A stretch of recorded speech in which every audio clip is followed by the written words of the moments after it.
Shlobosami esithandekayo, kungenzeka lapho uhleli khona manje uyazibuza ukuthi kungani ngazo zonke izikhathi indlela zami zivimbeka zivaleka.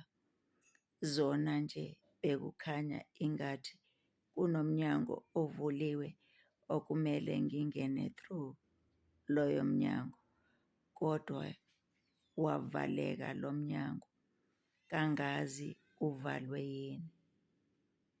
Kuyini okuvala iminyango uThixo azama ukungivulela yona? Kuyini okufaka ama-roadblocks kundlela uThixo angivulela zona? Ngakunesitha na esihamba singilandelela sivimba indlela zami na? Singakayi esitheni sihlobo sami esithandekayo, ngihlala ngisho ngithi ungakayi emzini, ungakaphumeli ngaphandle kwejaradi, qala udinge phakathi kwejaradi lokho okungabe kubangela iy'nkinga zakho. Lapho ngimi khona mina ngibona kuyikuthi wena ngokwakho uyazivimba izindlela zakho ngoba uthanda ukukhuluma, kawenelisi ukuthi uzithulele.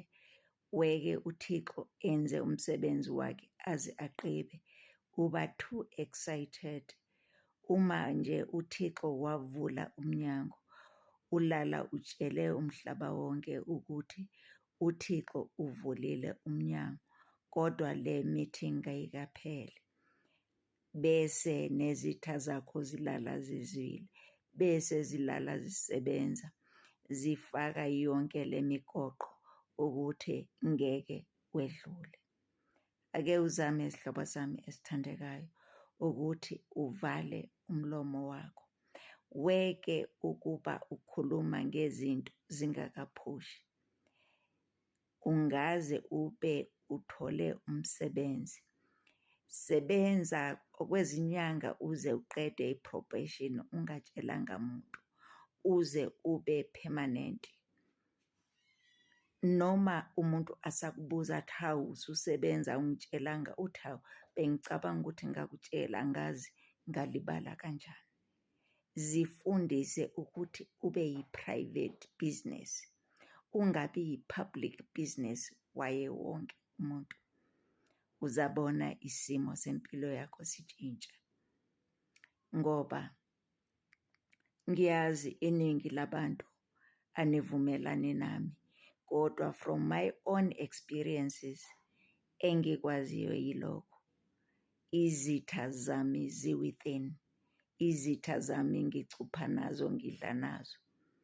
Njengoba wambona nje uJudas engubhesti kaJesu, kodwa nguye owamdayisa. Kusho ukuthi lwalungekho uthando lapho. Isifundo esikhulu uJesu afuna kubonisa sona ukuthi qaphela lo best friend wakho. Ngakho-ke ungabe wena uyi-best friend kuyena, kodwa awunaso isiqakathekiso sokuthi naye ngokunjalo. Ngakho-ke sihlobo sami, ungazivimbeli wena ngokwakho ngokwehluleka ukuvala umlomo wakho. Funda ukuwuvala ngo-2024, ubone izinto zijika manje. Ungathi angikutshelanga. Ngiyabonga.